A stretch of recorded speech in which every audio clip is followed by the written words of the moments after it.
Hi, everyone. This is Lindsey O'Donnell-Welch, and I'm very excited to be here today with Jackie Burns Koven, Head of Cyber Threat Intelligence at Chainalysis. We're going to talk today about how nation-state actors and cyber criminals are stealing, scamming, and extorting cryptocurrency. So, Jackie, thanks for coming on today. Thank you so much for having me, Lindsay. Yeah. So before we kind of get into this, all these cryptocurrency related threats, I'm curious how you found yourself in this space. What was it that drew you to cybercrime in the blockchain and cryptocurrency related threats? Can you talk a little bit about that? Yeah, so it definitely wasn't a linear path.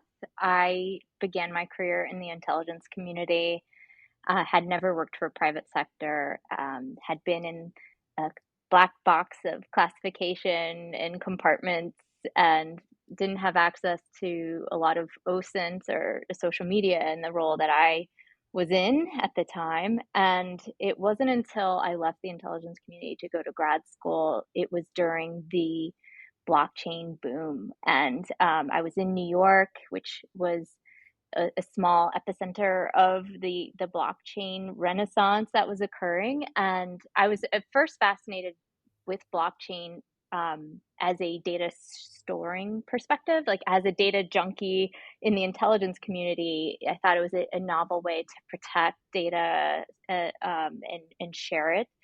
And the cryptocurrency part came later. And that's actually when I discovered Chainalysis, which was kind of the perfect marriage of um, being able to harness novel technology and software with getting bad guys. And that is kind of my sweet spot. And you have that in spades at Chainalysis, which has been really, really fun over the last 4.5, almost 5 years now, and seeing how that ecosystem has evolved.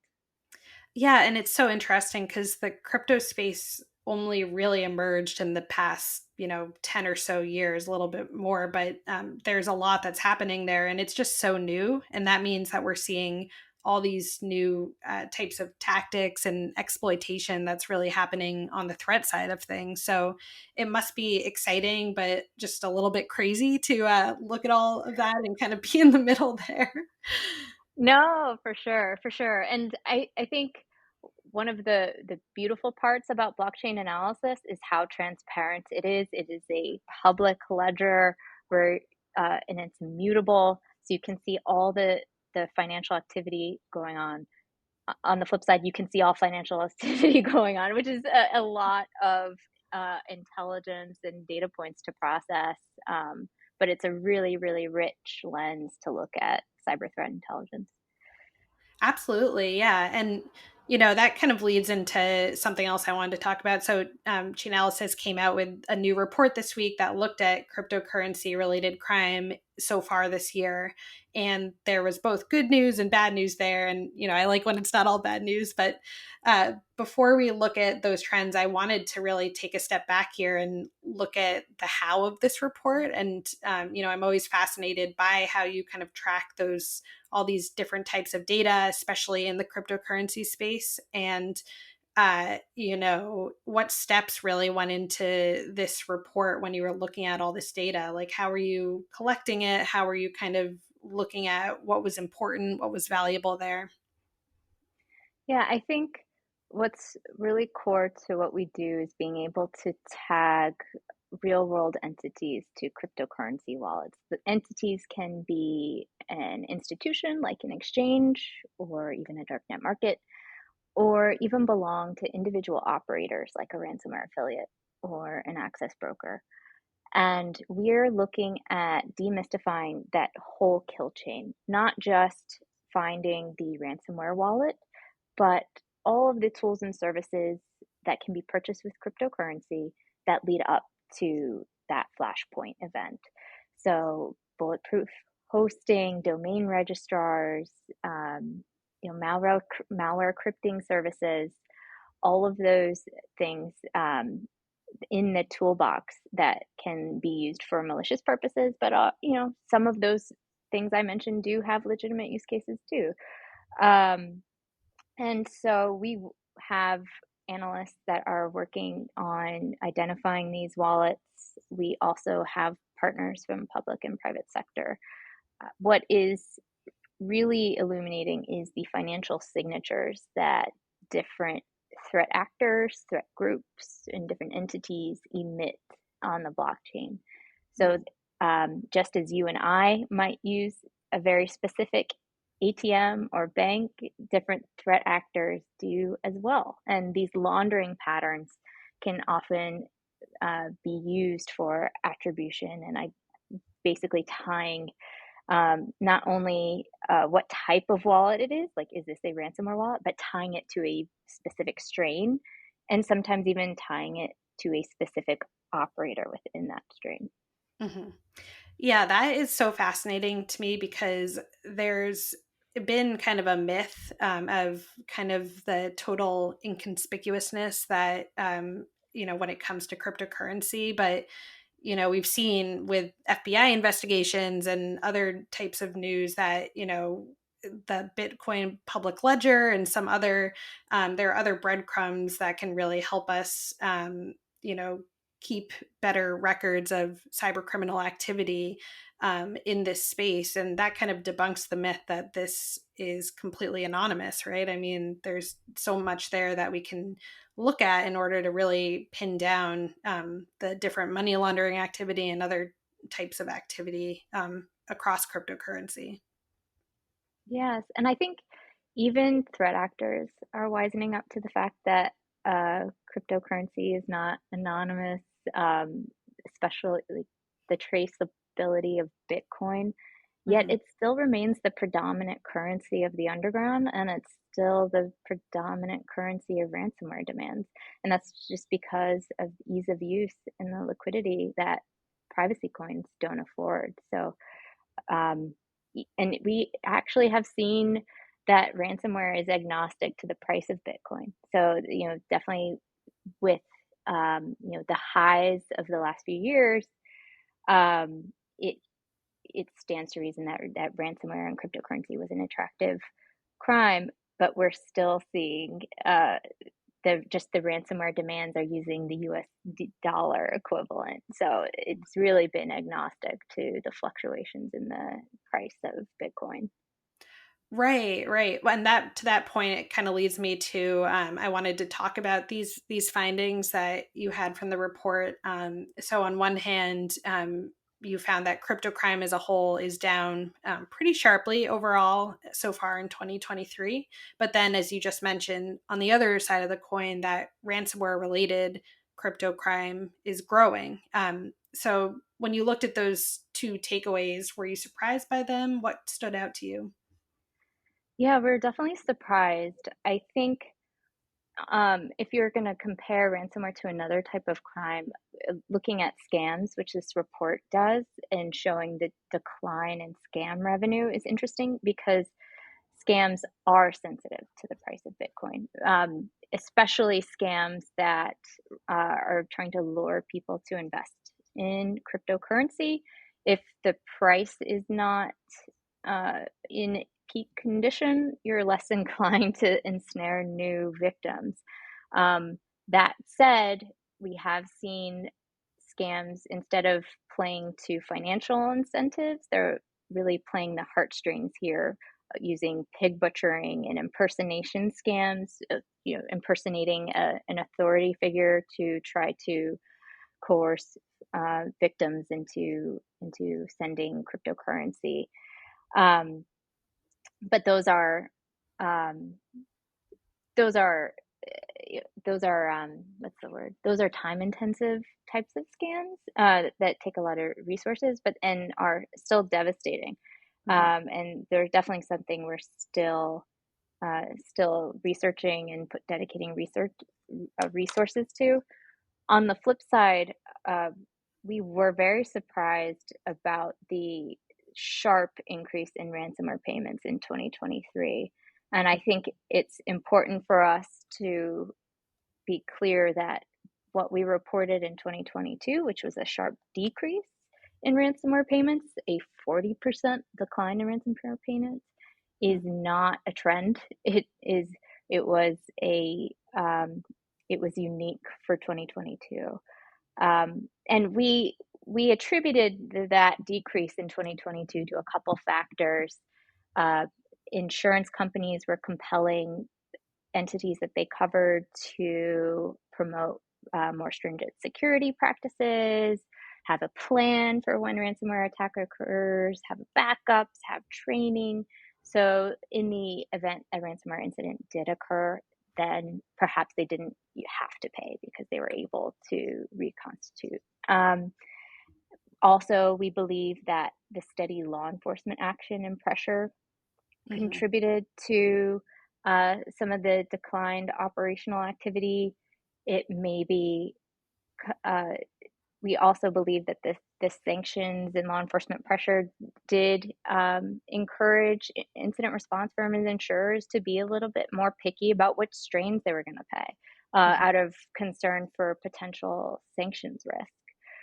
And then we also noted there are a number of decryptors that have since become public that were available last year. I think Hive ransomware, notably the FBI uh, released a statement that they perhaps prevented $130 million of being paid to Hive. So there are a number of factors that contributed to last year's decline. So Hmm. what has changed? Um, I think a large part of what has changed this year is the Russia-Ukraine conflict. And that was a factor that we had reason to believe impacted last year's figures. And certainly, we've reported in the past that uh, perhaps 75% of ransomware has a Russian nexus. But we know that there's ransomware operators on both sides of the Russia and Ukraine conflict. And certainly those operators were displaced or otherwise engaged in military efforts during that time in 2022, which we think definitely impacted their operational tempo and then the payments they were able to receive. Yeah.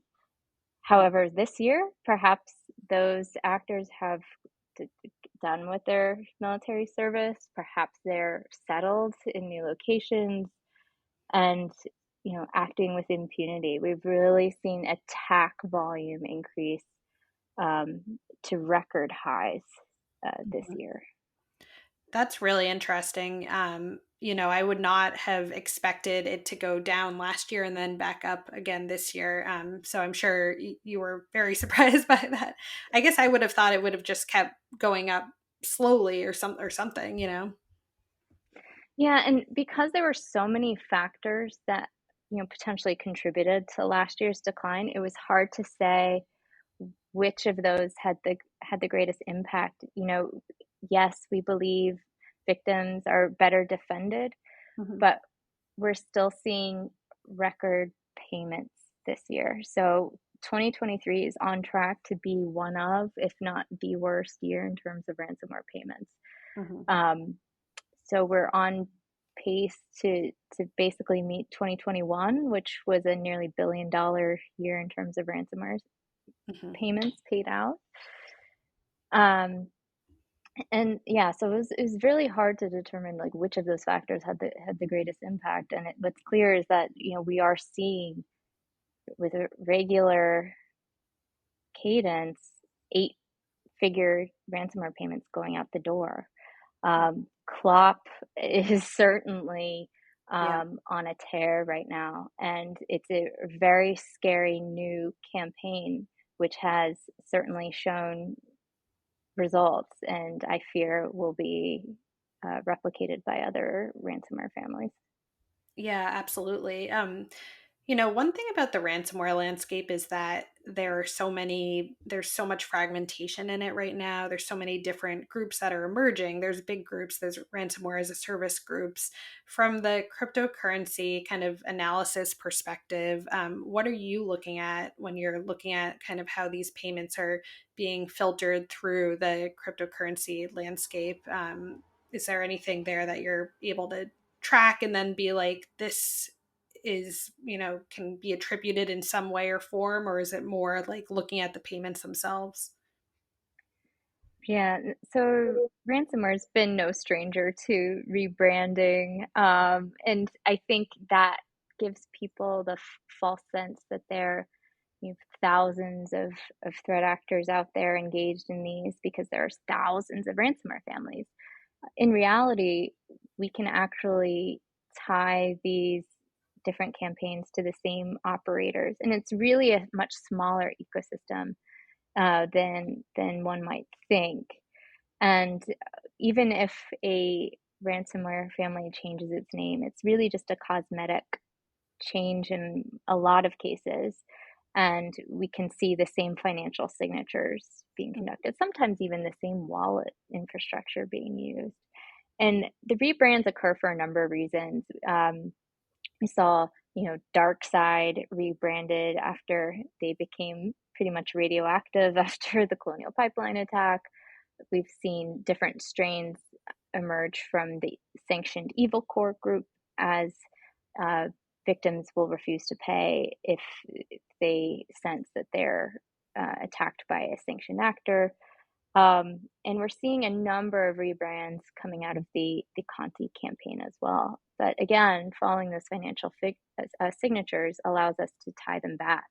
Or even when there's changes in malware or code or even extortion methods, like we're seeing more strains adopt exfiltration only, like jettisoning Mm. encryption altogether.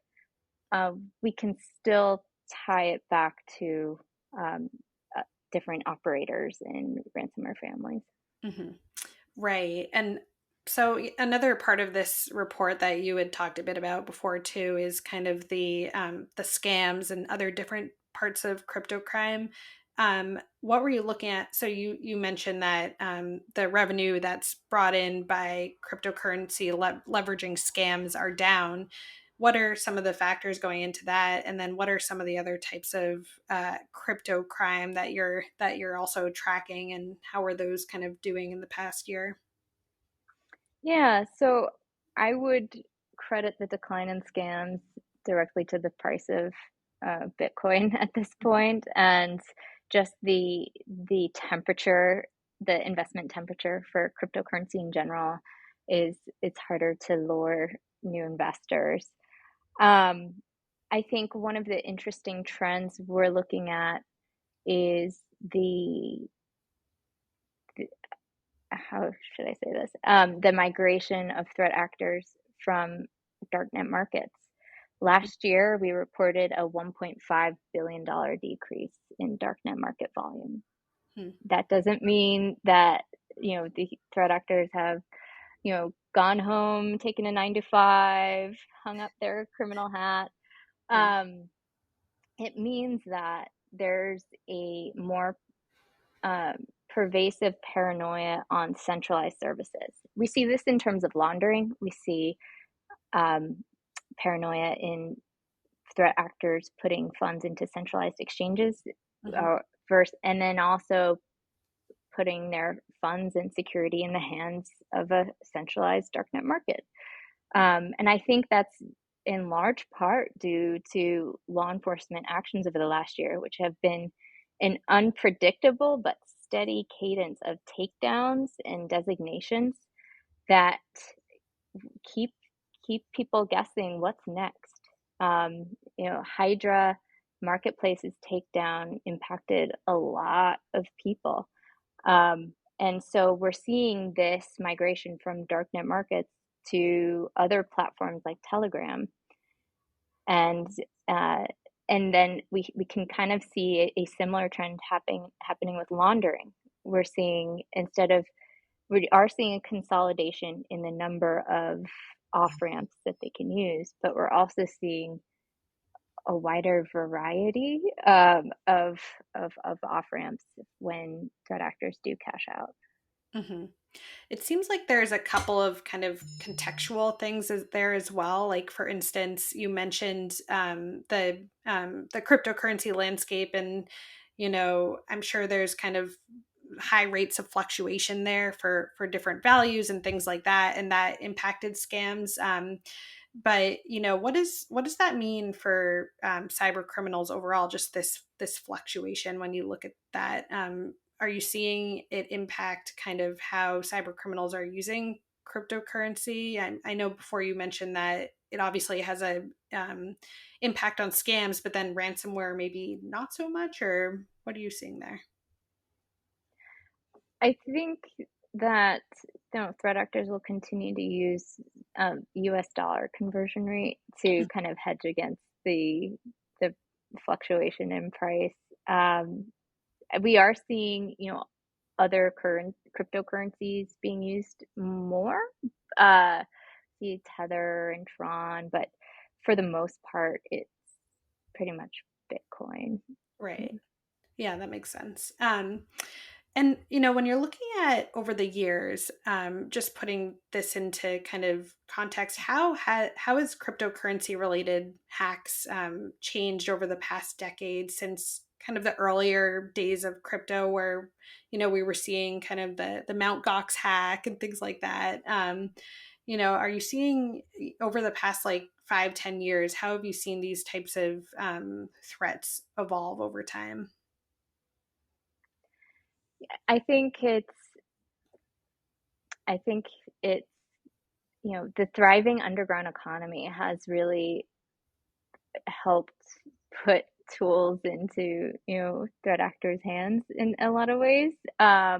It's helped more amateur cyber criminals leapfrog to sophistication in some cases, but that doesn't tell the whole story. I think we've just seen just a series of high profile takedowns and arrests and asset seizures.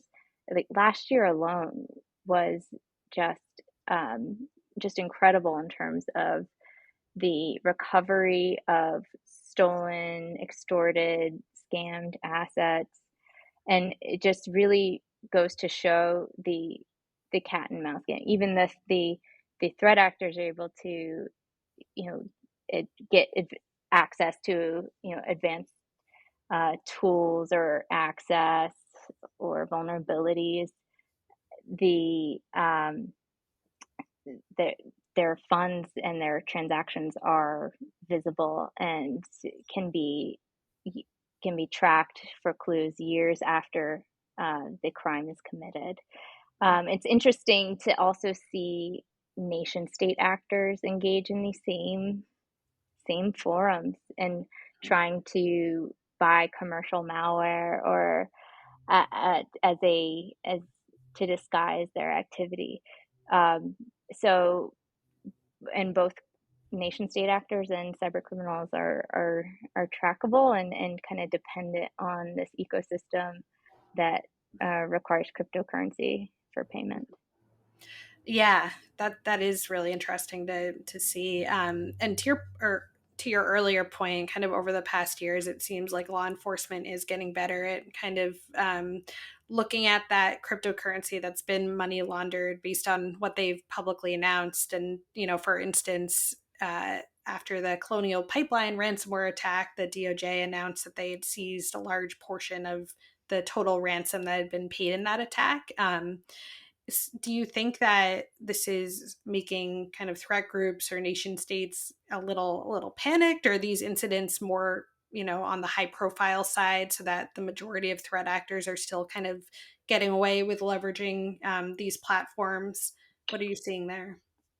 No, that's a great question. And we're also seeing threat actors that are um, we're also seeing that there's like an anxiety in entrusting their funds with these centralized services because of these takedowns. So we are seeing more funds remaining on chain and unlaundered than ever before, and that's illicit funds, the stolen, scammed, ransomed funds.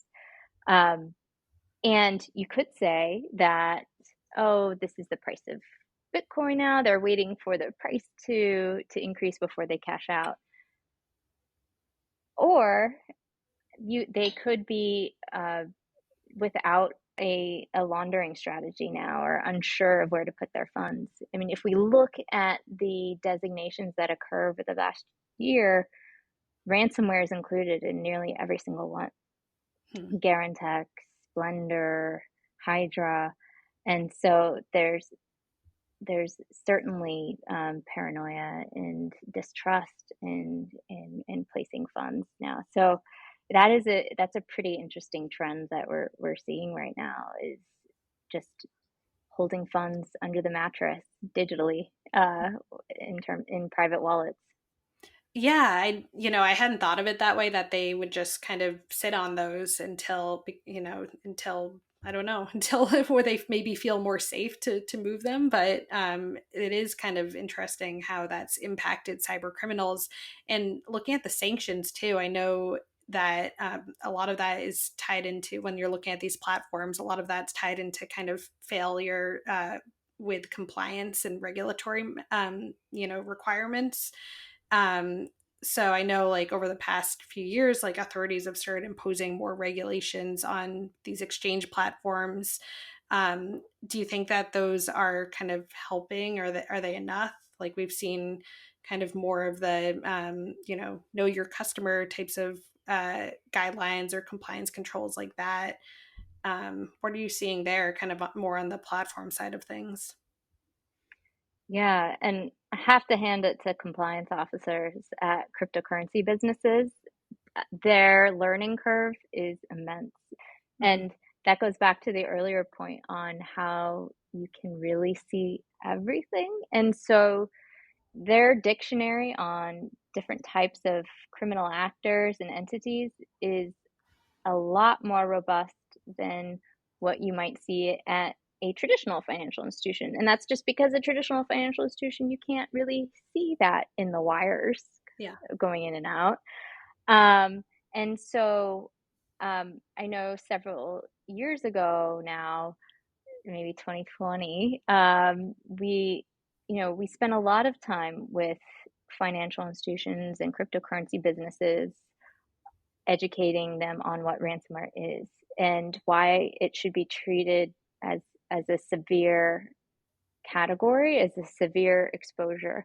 And it wasn't just us. I know the Treasury actually dispensed two twin advisories that explained what ransomware is and what a financial institution cryptocurrency business's obligations were for reporting exposure, either sending to ransomware or receiving the proceeds of ransomware.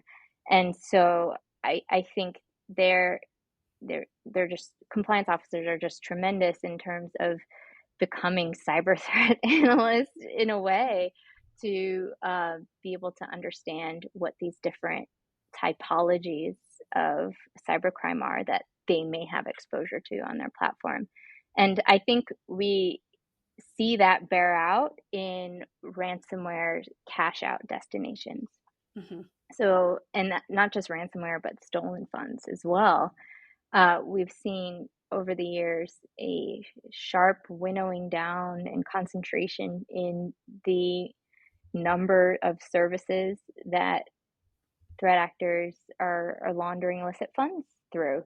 And that's because of these compliance officers at these exchanges have either kicked them off the platform or frozen their accounts or filed a suspicious activity report. And I think we can also look, FinCEN publishes the number of suspicious activity reports filed every year. And I always like to look at it because it shows how sophisticated these compliance officers are getting in identifying and reporting potentially suspicious malicious cyber activity that may have a nexus to their platform. Hmm. Yeah, I remember reading the FinCEN report from, I think it was last year, and I was definitely struck by the amount of detail they went into when they were talking about, like, mixers and chain hopping and some of the other tactics that are being used by cyber criminals. So it's good to see kind of a recognition there, and hopefully, as you say, this cat and mouse game, like, hopefully we can kind of edge ahead a little bit more from the defense side there. Yeah, and all to that point, Uncle Sam is, you know, adept and sophisticated in their analysis of these groups and trends, and that's that's not just U.S. government, but global law enforcement is getting very adept, and we've seen seizures by the Dutch. We've seen a number of arrests and designations from global governments. So it's an encouraging it's encouraging despite these discouraging ransomware stats so far this year in terms of payments and attack volume. Hmm. That is encouraging. Well, before we wrap up here, is there any other overarching trends you wanted to make sure we know about? Anything else having to do with cryptocurrency related threats, whether they're scams, ransomware, anything that really sticks out to you? I think we've also noted this year, and incident response firms have confirmed as much, is, you know, with the drop in ransomware payments in 2022, we have seen a more aggressive extortion uh, techniques coming out of these groups, shortening the timeline to negotiate, shortening the time to encrypt, or as we spoke of earlier, um, uh, dropping encryption altogether and just exfiltrating data to expedite the process. Um, so I think that is also contributing to this year's increase, but we're also seeing average ransom demands are on the rise as well. So this could be in part of the resurgence of big game hunting and the ability to be choosier about targets that are more able and likely to pay bigger demands. So that's that's something else to flag. Trying to think what else. I could go into more scam stats. Yeah, I'm But curious to hear a little bit more about those, just given what you've talked about previously, that, and maybe how it contributes to kind of this overall decrease in the crypto crime levels that you're seeing. yeah, so historically, scams have always been our number one crime in terms of revenue raked in. But I'll say in June, crypto scammers took in about $3.3 billion less Wow. than they did in 2022. Yeah. So, no, it was definitely a surprise for us to see that. Um, but what we don't want that figure to lull anyone into complacency, because we know pig butchering is alive and well Mm. and devastating. We have seen some high profile takedowns and asset seizures related to pig butchering, but it really is an insidious problem, not just for victims, but we know there's also a human trafficking element involved too. So it's one of those. It's a lot like ransomware in some cases, in that it's a difficult problem to track because of the data issue. So I Mm. think in the early days of ransomware, there was potentially a stigma with being hit by ransomware, potential legal repercussions, and so not a lot was reported to government entities. And I think that has changed a lot. I think it's improved a lot. I think we could do a lot better. But pig butchering has is a very complex emotional crime where there's um, heartbreak and embarrassment and devastation, which could potentially, keep victims from reporting. And yeah, so I'm hopeful that there's a number. Pig butchering has really become a cyber problem. I'm encouraged that colleagues from across law enforcement and private sector who were focused on you know, malicious cyber enabled crime have are now in the fight against pig butchering, and that's just because of the sheer scale and devastation of this problem. And I think, not to not to sound too paranoid, but I think there's the potential for scams like these uh, to involve malware at some point. Mm-hmm. You're compelling these victims to click on links. Um, I only see that as like the next iteration of these, unfortunately. Mm-hmm. Right, right. Definitely something to keep an eye on there. But it is good news in some respects that that victims are feeling a little more motivated to come forward, and hopefully that can kind of help us moving forward there. So, um, Jackie, thank you so much for coming on today. It was great to talk to you and learn a little bit more about this different threats here in this cryptocurrency landscape. And yeah, I hope we have a chance to talk again soon. It was a pleasure. Thanks, Lindsay.